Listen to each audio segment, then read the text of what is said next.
एक बार राजा भोज ने कालिदास से अपनी पत्नी भानुमति का चित्र बनाकर देने के लिए कहा।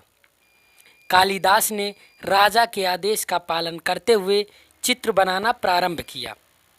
जब चित्र बन गया तो कालिदास ने आंख बंद कर हाथ में कलम लेकर माता सरस्वती का ध्यान किया और उनसे निवेदन किया कि हे माँ, यदि कुछ त्रुटि रह गई हो तो आप इस चित्र को पूर्ण कर दें। एक बूंद स्याही कलम से उस चित्र के ऊपर गिर गई। वो स्याही की बूंद जांघ पर गिरी। ये कालिदास को समझ में नहीं आई। उन्होंने चित्र ले जाकर राजा भोज को दे दिया।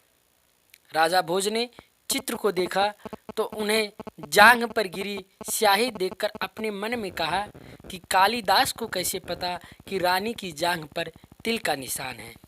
उन्हें संदेह हुआ कि कालिदास का मेरी पत्नी के साथ अवैध संबंध है।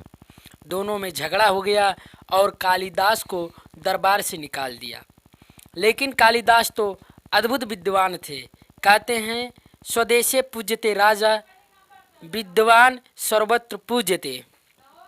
कालिदास किसी अन्य राज्य में चले गए।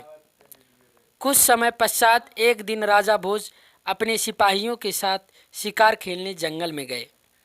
घने जंगल में शिकार खेलते हुए वे रास्ता भटक गए और अपने सिपाहियों से बिछड़ गए। अंधेरा हो गया, डर लगने लगा, तुम कर्तव्य विमूढ़ हो गए। इतने में से एक पेड़ पर से एक बंदर ने राजा से कहा, आप पेड़ पर आ जाइए और मेरा आतिथ्य स्वीकार कीजिए। बंदर ने उनसे कहा कि रात में 2 बार एक शेर आकर दहाड़ता है, लेकिन आप डरिएगा नहीं। बंदर ने फिर कहा, आधी रात आप सो जाएंगे और मैं जागूंगा, फिर बाद में मैं सो जाऊंगा और आप जगेंगे। आप अतिथि हैं, इसलिए पहले आप सो जाइए। राजा भोज सो गए। थोड़ी देर बाद शेर दहाड़ता हुआ आया और बंदर से कहा, बंदर भाई, तू भी जानवर है, मैं भी जानवर, ये नर कहाँ से आ गया? मैं बहुत भूखा हूँ, इसे नीचे गिरा दे, मेरा आहार हो जाएगा। बंदर ने मना कर दिया।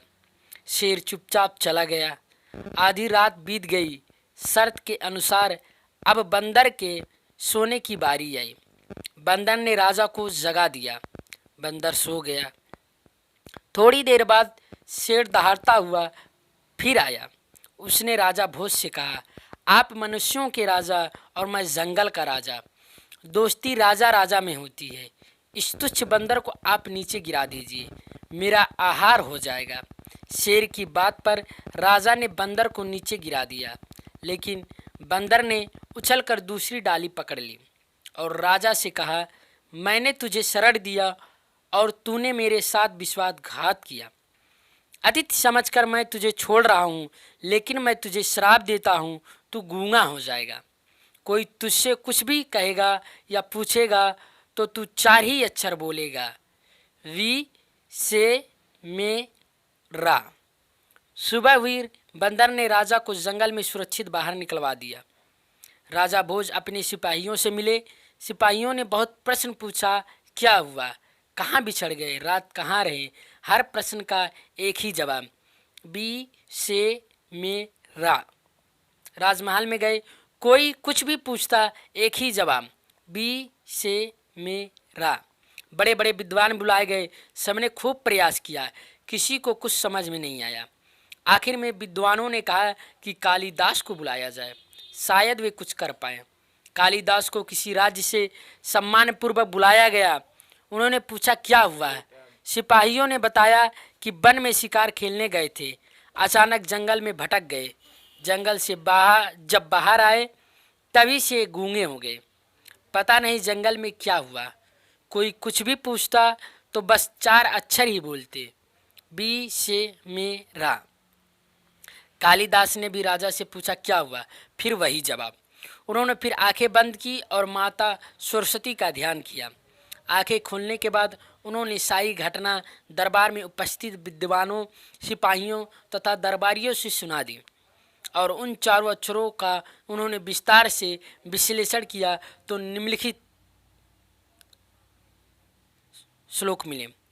विश्वास प्रतिपन्नेषु ये च विश्वासघाती न ते यान्तिम नरकम घोरम तदमान यामुनु गहे। सेतुबंधे समुद्रे च गंगा सागर संगमे स्नात्वा पापम विमुक्तान यंत्र मित्रद्रोह करंग बिना। मेरे तुल्यन महा पापा आत्कृत्वा संग सतांग नरः मुंचते नई संदेहो मित्रदोही न मुंचते।